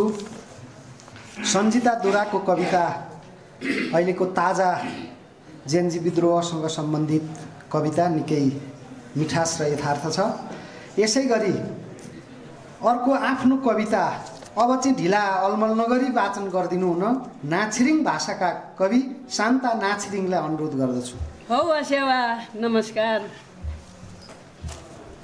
इतेल खनुपा चारिखम पिमछादा झरा सिलिछम पिमछादा झरा सिलिछम पारुनी नाम थिप्सीको तुप्सु दिलुवा पिकमिकु तिप्सु दिलुवा पिकमिकु चारी खाम चार खिम्पी खातिने छामपोक्तो इरदु छामी साइपोक्तो इरदु छामी साइपोक्तो रदुम उबौ इमापा उक देउ छुम्के रदु छ उक देउ छुम्के रदु छ इतेल खानुपा चारिखम पिमछादा झरा सिलिछम पिमछादा झरा सिलिछम। धन्यवाद। ओलानु धन्यवाद छोटो मिठो कविता वाचनका लागि शान्ता नाछिरिङज्यूलाई। अब यसै गरी अर्को कविता ताजपुरिया भाषाका कवि विनिता ताजपुरियालाई वाचनको लागि अनुरोध गर्दछु। बन्दगी सभाका एकमुष्ट मै विनिता ताजपुरिया। मोर कवितार शीर्षक छ मा यानी आमा। मोर सफट गन्तव्य विहीन छ मा मोर सफट गन्तव्य विहीन छ मा तो कुन दामाल से ले जुआ सकीम मा तो कुन दामाल से ले जुआ सकीम मा मुइते आपने दृष्टिबिन यात्री हैसु मा मुइते आपने दृष्टिबिन यात्री हैसु मा तो केनङ्गे समृद्धि बान्ला सुनाममा तो केनङ्गे समृद्धि बान्ला सुनाममा मुइते आफ्नी बैशाखी बिहीन अपाङ्ग हैजुमा मुइते आफ्ने बैशाखी बिहीन अपाङ्ग हैजुमा तो दन दन जलते आगिन से केनङ्गे ऊपर उठाममा तो दन दन जलवार आगिन से केनङ्गे ऊपर उठाममा मुइते आपने मरुभूमि मृगा स्थान जेनङ छटपटिए छिनमा मुइते आपने आपनार मरुभूमि मृगा स्थान जेनङ छटपटिए छिनमा तो केनङ्गे गैरा प्रेम दृष्टि बनाई सजाममा तो केनङ्गे गैरा प्रेम दृष्टि बनाई सजाममा मुइते आपने तोर कलार अगिन झिल्का से मुस बनी गईजुमा मुइते आपने तोर कलार अगिन झिल्का से मुस बनिया गईजुमा तो केनङ्गे हिमाल जैनङ हाँस्ते उठवा सकिममा तो केनङ्गे हिमाल जैनङ हाँस्ते उठवा सकिममा धन्यवाद। धन्यवाद। ताजपुरिया भाषाको कविता वाचनको लागि विनिता ताजपुरिया ज्यूलाई कविता निकै मिठो र कलात्मक ढङ्गको सुन्यौँ हामीले। अब हामी कार्यक्रमको करिब करिब समापनतिर अन्तिमतिर आइपुगेका छौँ। हामीले 3 जना कविहरूका फरक 3 मातृभाषाका कविताहरूको आस्वादन पनि गऱ्यौँ र अब आफ्नो सारगर्भित मन्तव्य प्रस्तुत गरिदिनु हुन नेपाल प्रज्ञा प्रतिष्ठानका माननीय कुलपति भूपाल राईज्यूलाई हार्दिक अनुरोध गर्दछु। धन्यवाद। उद्घोषक तथा नेपाल प्रज्ञा प्रतिष्ठान प्राज्ञ सभा सदस्य चेतनाथ धमला, आजको यो मातृभाषा साहित्य श्रृङ्खला 27औं का कार्यक्रम का सभाध्यक्ष तथा साहित्य मातृभाषा विभागीय प्रमुख राजन मुकारुङज्यू, कार्यक्रममा उपस्थित हुनुभएका प्राज्ञ परिषद सदस्यज्यूहरू, प्राज्ञ सभा सदस्यज्यूहरू, कार्यपत्र प्रस्तुता ज्यूहरू र आफ्नो भाषामा कविता वाचन गर्नुहुने 3 कविज्यूहरू र तपाईहरू सम्पूर्ण उपस्थित व्यक्तित्वहरूलाई मेरो व्यक्तिगत तर्फबाट न्यानो अभिवादन व्यक्त गर्न चाहन्छु।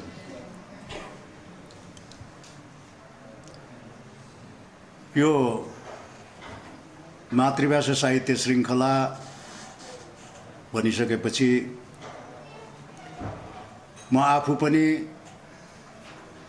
यो श्रृङ्खलाबाट नछुटौँ, तपाईहरुसँग पनि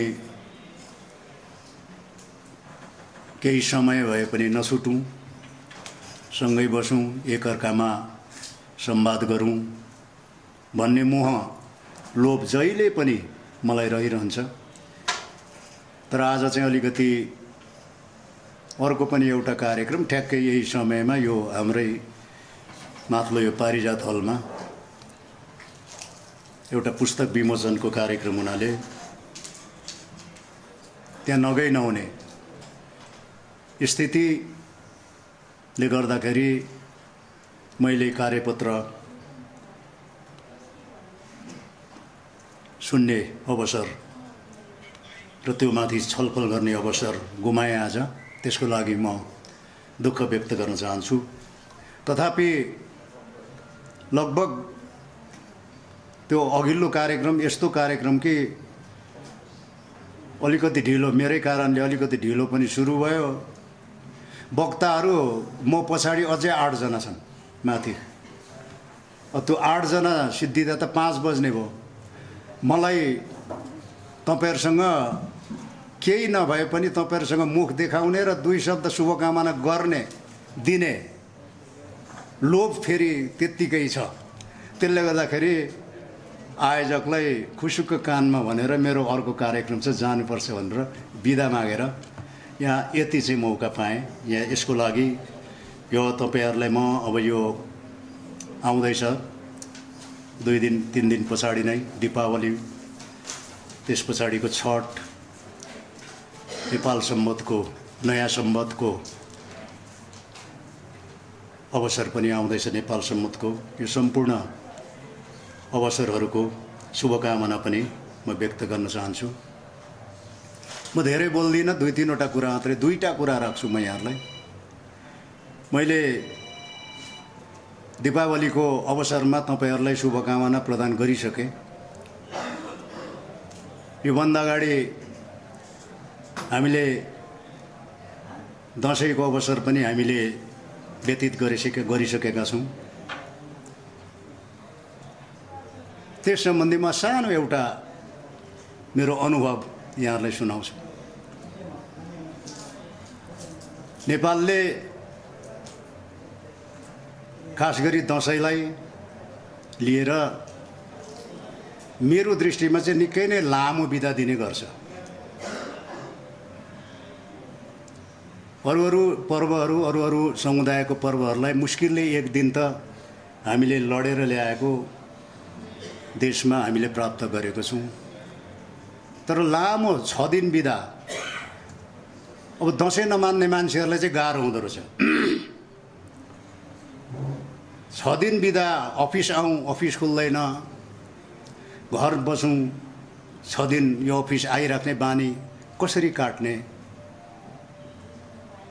यसपल्ट त झन् तपाईँको पढौँ जेएनयू विद्रोहको एउटा तनाव, जेएनयू विद्रोहको एउटा ह्याङ दिमागभरि पढ्ने कुरा पनि भएन। 6 दिन बिदा राज्यले एउटै मात्रै अवसरलाई किन दिएको होला भन्ने भित्र प्रश्न के म भित्र प्रश्न उठेर अनि मैले एउटा फेसबुक स्ट्याटस लेखेँ। 7 दिन बिदा, सम्पूर्ण देश ठप्प, कर्मचारीहरूलाई बोनस दिएर राज्य सत्ताले एकल सांस्कृतिक विचारधारा लादेको त होइन भन्ने खालको प्रश्नमा मैले फेसबुकमा स्ट्याटस लेखेँ। धेरै साथीहरूले फोन गरेर कुलपति भएर त्यसो लेख्ने भन्नुभयो। अनि गल्ती पो गरेछु कि लेखेर भन्ने पनि भयो। अनि केही साथीहरूले चाहिँ के भन्यो भने कुलपति भएर लेख्नु मिल्दैन थियो होला, तर म चाहिँ लेख्छु किनभने म चाहिँ बोल्ने खालको कुलपति भने। मैले मुख छ मेरो पनि भन्नु पर्यो। तर त्यहाँ मेरो स्ट्याटसमा खोलेर यसो हेर्दाखेरि धेरै साथीहरूले, खास गरी दसैँ का वृत्तका मित्रहरूले चाहिँ विदेशी दलाल भने मलाई, कतिले चाहिँ डलरे पनि भन्नुभयो, कतिले चाहिँ पास्टर पनि भन्नुभयो। अहिले प्राय नेपालमा यस्तो खालको भोइस, यस्तो खालको आवाज कसैले छित्रिकै मात्रै गर्यो भने 3टा विशेषण पाउनुहुन्छ तपाईँले, या त विदेशी दलाल, या पास्टर, या डलरे। यी विशेषणहरू पाइराखेको रहेछ मेरो स्ट्याटसले। सोचेँ हामी कति असहिष्णु समयमा, कति एकात्मक सोचमा बाँचिराखेको छु। खास गरी जेएनजी पछाडिको मलाई सबभन्दा स्ट्राइक गर्ने यो विषय हो, सांस्कृतिक विषय। जेएनजीहरूले के सोच्छन् होला? अस्ति मात्रै हाम्रो चाहिँ प्राज्ञ राजन मुकारुङसँग म बसेर हामी 2जना सल्लाह गऱ्यौँ। अहिलेको जेएनजीहरूले कस्तो सांस्कृतिक चित्र उनीहरूको दिमागमा होला, बहस गरौँ न भन्दैछौँ हामी। के सोच्छन् होला अहिलेको जेएनजीहरूले? तर जेएनजी भन्दा अगाडिका मेरो पुस्तादेखि जेन वाई र जेन एक्स जुन पुस्ता छ, यतिको सङ्कीर्ण र यतिको असहिष्णु पुस्ता चाहिँ पुरानो पुस्ता पनि थिएन भन्ने लाग्छ मलाई।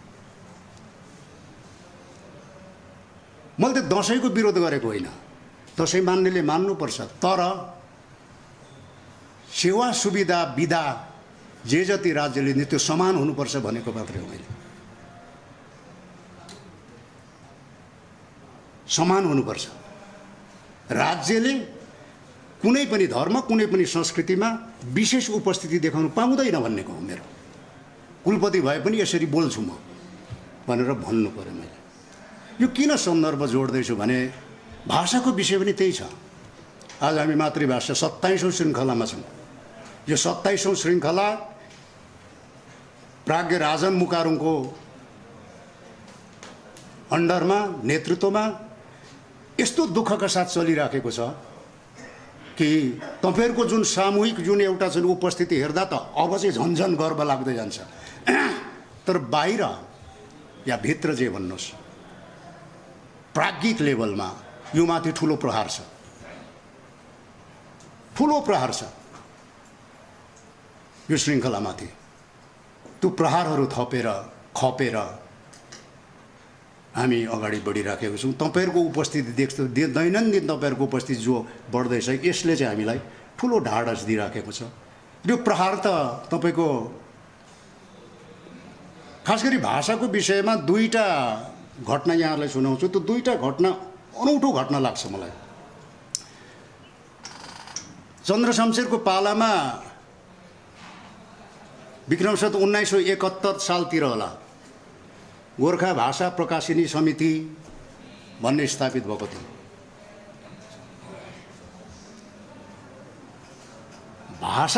भाषाभित्रमा विभेद कहाँबाट सुरु भएछ भन्ने खोतल्दै जाँदाखेरि दुईटा घटना म स्मरण गर्छु। एउटा गोर्खा भाषा प्रकाशिनी समिति भन्ने खोलेको चन्द्रशमशेरको पालामा विक्रमसम्म 1991 तिर होला महाकवि लक्ष्मीप्रसाद देवकोटा र बालकृष्ण समको अगुवाईमा कहाँ गोर्खा भाषा हुन्छ, यो त नेपाली भाषा हो, नेपाली भाषा प्रकाशिनी समिति बनाउनुपर्छ भनेर त्यहाँदेखि 1991 मा गोर्खा भाषा नेपाली भाषा बनेको।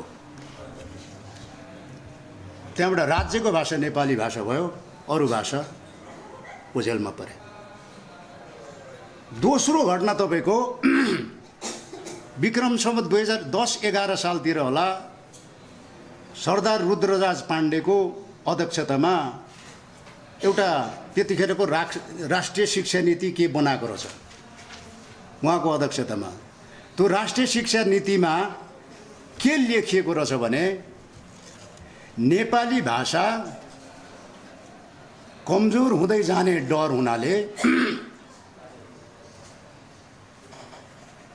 अरू भाषालाई के अरे विद्यालयमा नपढाउनु एक। दोस्रो कुरा के भनेको रहेछ भने त्यतिले मात्रै हुँदैन, विद्यालय सार्वजनिक स्थलहरूमा अरू मातृभाषीहरूलाई मातृभाषा बोल्न नदिनु। त्यसो भयो भने नेपाली भाषा लोप हुन्छ, कमजोर हुन्छ भनिएको रहेछ। राज्यको तर्फबाट यी यस्ता यस्ता प्रहारहरू मातृभाषामाथि थोपरियो। यस्तो प्रहारहरू सहँदै सहँदै यत्रो ठुलो वञ्चितीमा पनि तर हामी मरेन रहेछौँ, हाम्रो भाषाहरू मरेन रहेछ। खुसीको कुरा यही लाग्छ मलाई। र त्यही भाषा मरेन, भाषा जीवित छ। त्यो भाषासँग सम्बन्ध राख्ने हामी समुदायहरू जीवित छौँ र आज हामी यहाँ छौँ। नेपाल प्रज्ञा प्रतिष्ठानको यो देवकोटा हलमा छौँ। त्यसले गर्दाखेरि म धेरै अब लामो कुरा गर्दिनँ। आज यहाँहरूले दुईटा कार्यपत्रमाथि विहङ्गम छलफल गर्नुभयो होला, बहस गर्नुभयो होला। तीनटा कविता मध्येमा दुईटा कविता त श्रवण गर्ने मौका पाएँ र यहाँहरूलाई फेरि पनि हाम्रो यो हरेक श्रृङ्खलामा तपाईँहरूको जुन उपस्थिति चाहिँ लोभलाग्दो उपस्थिति भइराखेको छ। हामीले त तपाईँहरू मध्ये सधैँ आउने हाम्रा पाहुनाहरूलाई त सम्मान समेत गरेको छौँ राजन मुकारुङको चाहिँ विभागबाट। तपाईँहरू सबै सम्मानित हुनुहुन्छ हाम्रो दृष्टिमा। नेपाल प्रज्ञा प्रतिष्ठानले तपाईँहरू प्रत्येकलाई हृदयबाट सम्मान गर्न चाहन्छ। यति भन्दै यहाँहरूको उपस्थितिको लागि फेरि पनि धन्यवाद भन्दै मेरो केही शब्द यही टुङ्ग्याउँछु। धन्यवाद। सारगर्भित मन्तव्यको लागि कुलपति भूपाल राईज्यूलाई विशेष आभार व्यक्त गर्दछु र उहाँले मातृभाषाको अधोगति कसरी सुरु भयो भन्ने एउटा ऐतिहासिक दृष्टान्त समेत पेश गर्नुभयो। यसप्रति हामी अत्यन्तै भावुक र अलि मर्माहत पनि बनायो र इतिहासमा मातृभाषा प्रति गरिएका सबै खेलबाडहरू खेदजनक छन् हैन। यसको लामो श्रृङ्खला छ। भाषिक हिंसा पनि त्यही अनुसार बढ्दै आएको इतिहास हामीले पढेका छौँ। अब त्यस्तो हुनु हुँदैन। र अघि पनि मैले भने नेपाल प्रज्ञा प्रतिष्ठानको यो अवधिमा अहिले चाहिँ यो मातृभाषाको यो स्वर्णिम काल नै हो। र अब हामी कार्यक्रमको ठ्याक्कै अन्तिममा आइपुगेका छौँ। नेपाल प्रज्ञा प्रतिष्ठानका प्राज्ञ परिषद सदस्य साहित्य मातृभाषा विभाग प्रमुख राजन मुकारुङज्यूलाई आफ्नो मन्तव्यसहित कार्यक्रमको समापन गरिदिनु हुन अनुरोध गर्दछु। धन्यवाद चेतनाथ धमला। हाम्रो प्राज्ञ सभा सदस्य पनि हुनुहुन्छ प्राज्ञज्यू। आदरणीय कुलपति गोपाल राईज्यू, आज महत्त्वपूर्ण कार्यपत्र प्रस्तुत गर्नुहुने विद्वान द्वय एलेन ठुली, जितेन्द्र सिंह दनवार, यसै गरी कविता प्रस्तुत गर्ने तीनजना कविजीहरू, उपस्थित महिला तथा सज्जनवृन्द,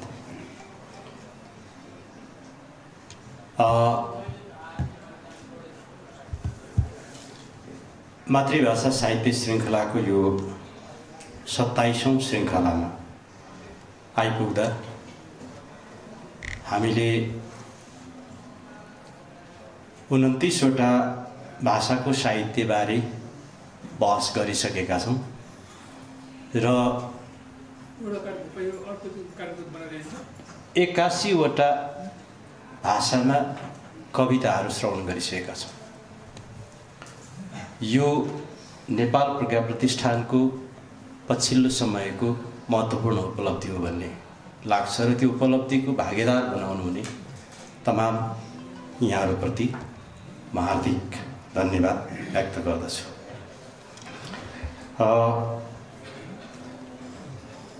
हामीले दुईटै कार्यपत्रहरू सुन्यौँ, पढ्यौँ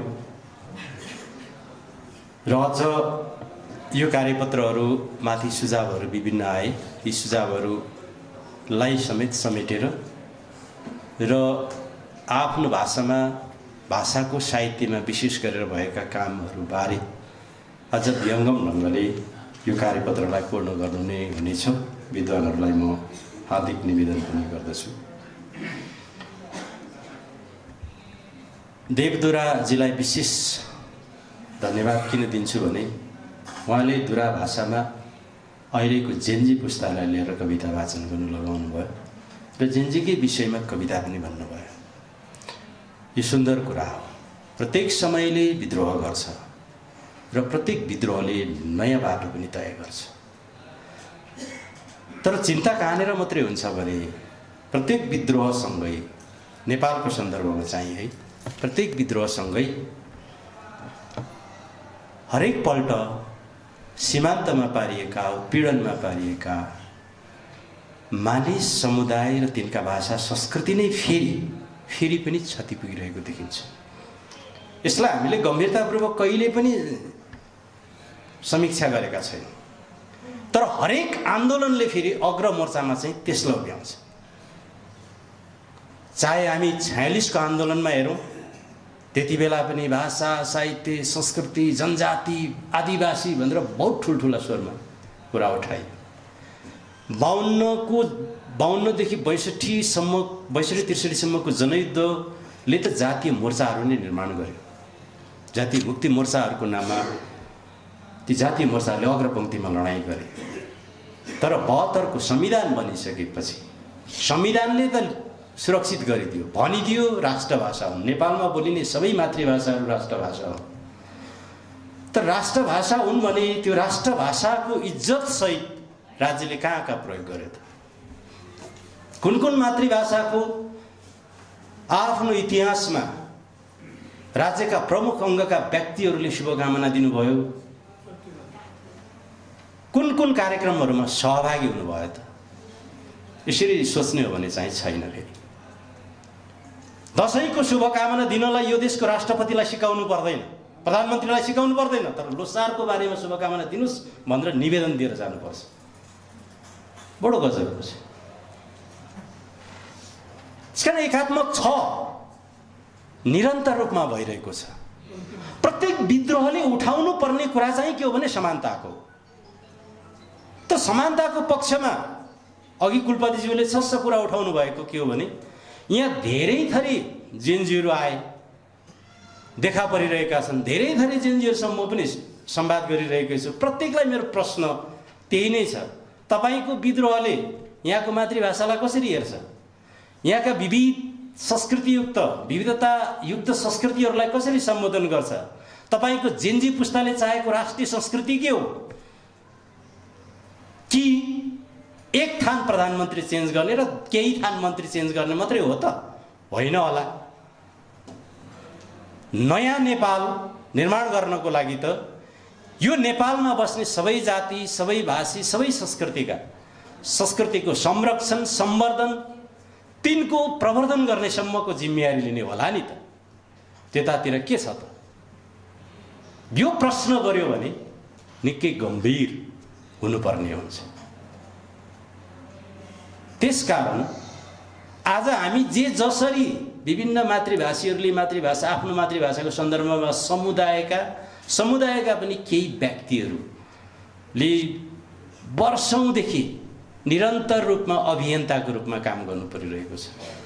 ती अभियन्ताहरूको हैसियत अहिले के छ? राज्यले ती अभियन्ताहरूलाई चिन्छ कि चिन्दैन? प्रश्न यहाँनिर हो। उनीहरूलाई चिन्नको लागि, उनीहरूको भावनालाई कदर गर्नको लागि स्पेसहरू कहाँ कहाँ हो त? हामी मातृभाषीहरूले धेरै कार्यपत्रहरूमा मैले यहाँ सुन्ने गरेको छु, हामी गौरव गरिरहेका छौँ। हाम्रो यति थान पाठ्यपुस्तक बन्यो, गौरव गरिरहेका छौँ।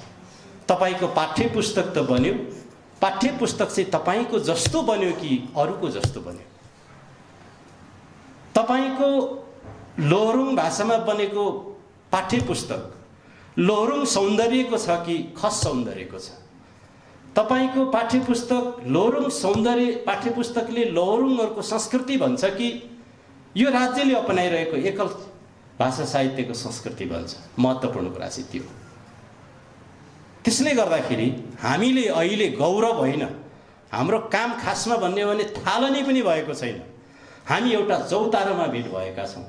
यो प्रज्ञा प्रतिष्ठानको यो कक्ष अहिले चौतारोको रूपमा मात्रै छ। हामी चौतारोमा भेट भएका छौँ, सबै गलेर थाकेर आएका छौँ, सुस्ताएका छौँ। अब हामी बहस गर्नुपर्छ यहाँबाट। अब हामीले यहाँबाट नयाँ सिरा खोज्नुपर्छ हाम्रो भाषाको, हाम्रो साहित्यको, हाम्रो संस्कृतिका संरक्षण गर्ने सन्दर्भमा, सम्वर्धन गर्ने सन्दर्भमा, प्रवर्धन गर्ने सन्दर्भमा। नेपाल प्रज्ञा प्रतिष्ठान यही कुरा चाहन्छ। यसैको लागि यहाँहरूलाई हामीले प्रत्येक महिनाको अन्तिम शुक्रबार, खासमा हामीले निम्तो गर्न पनि नपर्ने हो भन्ने लाग्छ। खासमा हामीले यो जानकारी दिइरहनु पर्ने भन्ने पनि लाग्दैन, किनभने यो अब नियमित कार्यक्रम भइसक्यो। अन्तिम शुक्रबार एकाडेमीमा मातृभाषा सम्बन्धी बहस हुन्छ, कुनै पनि भाषा सम्बन्धी बहस हुन्छ, उसको साहित्यिक अवस्थाबारेमा बहस हुन्छ। त्यस पछाडि त्यहाँ 3वटा भाषाका कविताहरू वाचन हुन्छन्, कविताहरू सुन्न पाउँछौँ हामी भन्ने कुराहरू हुनुपर्ने हो यो 27औं श्रृङ्खलासम्म आइपुग्दाखेरि। तर अझै पनि जे जसरी यसको चर्चा परिचर्चा हुनुपर्ने हो त्यो भइरहेको छैन। किन भन्दा भाषा साहित्य र संस्कृतिमा काम गर्ने मानिसहरू, मैले अघि भने समुदायका संस्थाहरू भए पनि संस्थाहरूका पनि सीमित मानिसहरू मात्रै भाषा साहित्य र संस्कृतिको पक्षमा हुनुहुन्छ, लाग्नु भएको छ। त्यसैले गर्दाखेरि यो मैले त जहिले पनि जिस्क्याउने गर्छु। प्रचण्ड भन्ने एकजना नेता जसले तपाईँको 10 वर्ष जनयुद्ध गरेर यो मुलुकलाई यो तहसम्म आइपुग्यो, उहाँले भावुक स्वभावको नेता लाग्छ मलाई। राईहरूको एउटा कार्यक्रममा गएपछि राईहरूले फेटागुथी दिन्छन्, फेटागुथी दिएपछि त्यहाँ झ्याप उहाँले बोल्दाखेरि किराँत राज्य तपाईँहरूलाई किराँत प्रदेश ठ्याक्कै दिइयो भनेर हिँड्ने हुन्छ। त्यस पछाडि त्यसैको 15 मिनट पछाडि परतिर जानुहुन्छ लिम्बुहरूको प्रोग्राममा पुगेपछि तपाईँहरूलाई लिम्बुवान ठ्याक्कै अनि अलि फेरि त्यसैको 15 मिनट पछाडि त्यहाँ शेर्पाहरूको कार्यक्रममा पुग्नु भने त्यहाँ शेर्पालुङ पनि दिइहाल्नुहुन्छ। जबकि त्यही भूगोलमा किराँत बनाउने कि किराँत लिम्बुवान बनाउने कि शेर्पालुङलाई कसरी सम्झाउने भने व्यापक बहस भइरहेको छ क्या। त्यो बहसतिर उहाँको चासै छैन, खालि गयो समुदायलाई झ्यापै दिइहाल्ने। चुनावी सभामा गएपछि हरेक कार्यक्रममा गयो त्यहाँको उम्मेदवारलाई मन्त्री बनाइदिइहाल्छ, जिताएर पठाउनुहोस् भनेर। कति थान मन्त्री बनाउने? यो भावुकता, यस्तो भावुकताले चाहिँ हाम्रो भाषा साहित्य संस्कृतिको संरक्षण हुँदैन। कामै गर्नुपर्ने छ। त्यसकारण काम गर्नको लागि चाहिँ म विद्वान महोदयहरूलाई मेहनत गर्नुहोस् भनेर भन्ने हो। भावुक भएर मात्रै हुँदैन, भावुकता चाहिन्छ, तर त्यो सँगसँगै काम गर्ने हामीसँग जाँगर हो। विशेष गरेर हामीले खट्नै पर्नेछ। पुस्ता सकिन लाग्यो, अहिले अब पुस्ताकै आन्दोलन भयो, पुस्ताकै आन्दोलन भयो। एउटा पुस्तालाई गम्भीर आरोप छ, जेनजी त भर्खर आउँदैछ, तर त्योभन्दा अघिल्लो पुस्तालाई जो जेनेरेसन वाई भनेर भन्छौँ, वाई पुस्ताको गलत रिपोर्टको कारण प्रत्येक बुमर पुस्ताका नेताहरू असफल हुनु पर्यो भन्ने छ। गलत रिपोर्ट भनेको के त भन्दा तल मैदानमा नजाने, एक दुईजना मान्छेसँग भेट्ने, तर माथि नेता कहाँ रिपोर्ट गर्दाखेरि चाहिँ सब ठिक छ, तल मैदानमा एकदम ठिक छ, हाम्रो पार्टी त असल बनाएका छन्, जनताले एकदम सबैको साथ समर्थन छ, आउँदो चुनाव त हामी 2/3 जित्छौँ भनेर रिपोर्ट चाहिँ गलत दिने पुस्ता छ। त्यो पुस्ताको गलत रिपोर्टको कारणले गर्दाखेरि ब्रुमर पुस्ताका नेताहरू पनि भ्रम र भ्रान्तिमा बाँचेर यो अवस्था आयो मुलुकको भन्ने भनाइ छ। त्यसकारण हरेक भ्रम र भ्रान्तिहरू हामीले चिर्नु पर्ने पनि छ। म यो कार्यक्रममा आएर आफ्नो विद्युत विचारहरू प्रस्तुत गर्नुभयो, सहभागिता जनाउनु भयो। यो सहभागिता निरन्तर मात्रै होइन, अझ ऊर्जाशील बन्नुपर्छ, अझ यसले गति दिनुपर्छ, गतिशील बन्नुपर्छ। हामी कोही कोही बेला यस्तो छलफल गर्छौँ केही साथीहरू बिचमा, यो मुलुक अब अहिले हामीले पछिल्लो समय पनि देख्यौँ अनुहार हेरेर नेपाली हो कि होइन भन्ने व्याख्या गर्नेतिर पनि गइसक्यो। कसैको पछाडिको थर हेरेर नेपाली हो कि होइन भन्ने पनि व्याख्या हुन थाल्यो। नस्ल हेरेर नस्लवादी राजनीति पनि यहाँ सुरु भइसक्यो। अब व्यापक रूपमा मानिसका चरित्रहरूमाथि टीका टिप्पणी गर्न थालिसक्यो। हामीले चाहेको समुन्नत नेपालको समाज यो होइन।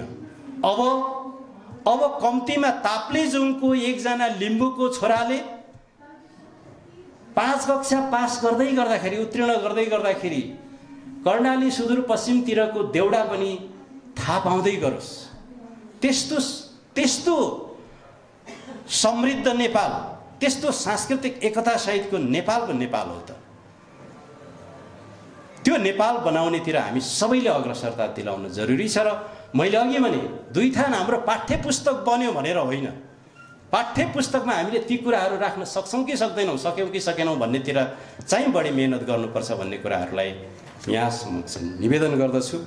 र आगामी हाम्रो कार्यक्रममा चाहिँ शेर्पा भाषा र दुमी भाषाको साहित्य बारेमा हाम्रो चर्चा परिचर्चा हुनेछ। त्यो कार्यक्रममा पनि म यहाँहरूलाई अहिले निमन्त्रणा गर्दछु।